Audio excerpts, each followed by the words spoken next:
Salam semua pendengar, kita berjumpa lagi ya. Baik, pada posting saya kali ini, saya ingin bertanya kepada anda ya, terutama sekali pada golongan usahawan. Pernahkah anda mengalami situasi di mana anda ingin dapatkan pembiayaan untuk perniagaan anda, tapi malangnya anda tidak tahu atau tidak pasti nak bermula di mana? Dan bila anda cuba nak dapatkan pembiayaan pula, punyalah susah. Sampaikan anda terus pening kepala dan putus asa. Mana taknya ya, lain bank, lain syarat, lain produk, lain dokumen pula. Sampaikan satu tahap proses yang rumit dan memeningkan kepala ini menjadikan anda terus hilang semangat dan malas untuk mencuba lagi. Di sini izinkan saya untuk kongsikan dengan anda pengalaman saya sendiri menggunakan satu platform pembiayaan yang pada saya sangat mudah, telus dan efisien, iaitu melalui platform pembiayaan digital IMSME yang dibangunkan oleh CGC Digital Malaysia ya. Baik, apakah kelebihan platform IMSME ini? Anda tanya pada saya.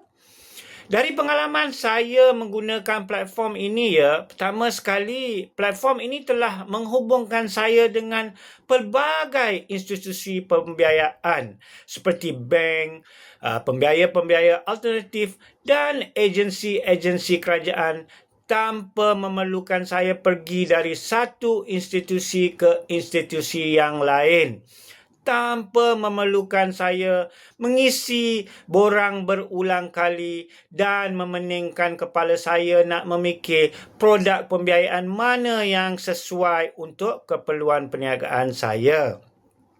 Selain dapat mencadangkan kepada saya pembiayaan mana yang paling sesuai ya, berdasarkan profil perniagaan saya juga boleh gunakan platform IMSME ini untuk membandingkan produk-produk pembiayaan, semak kelayakan asas, mohon pembiayaan terus ya secara online dan juga dapatkan khidmat nasihat keuangan ya, semuanya secara percuma. Dan sekiranya masih juga tidak layak, platform IMSME ini akan merujuk permohonan pembiayaan saya kepada seorang penasihat kewangan melalui CGC Developmental Program, di mana penasihat kewangan tersebut akan memberi saya kaunseling, bimbingan dan nasihat perniagaan atau nasihat keuangan supaya segala kekurangan dari permohonan saya dapat diperbaiki. Kesimpulannya di sini boleh saya katakan bahawa platform IMSME ini betul-betul dapat membantu dalam memudahkan perniagaan MSME untuk dapatkan pembiayaan yang sesuai berdasarkan kelayakan dan keperluan perniagaan anda. Akhir sekali, tentukan anda rebut peluang ini ya.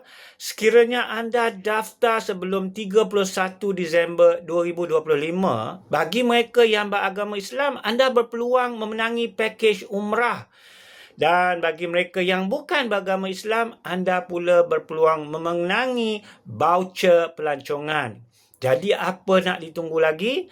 Daftarlah segera di laman web imsme.com.my untuk anda dapatkan pembiayaan perniagaan anda dan dalam masa yang sama berpeluang untuk pergi umrah atau bercuti pada tahun hadapan ya. InsyaAllah.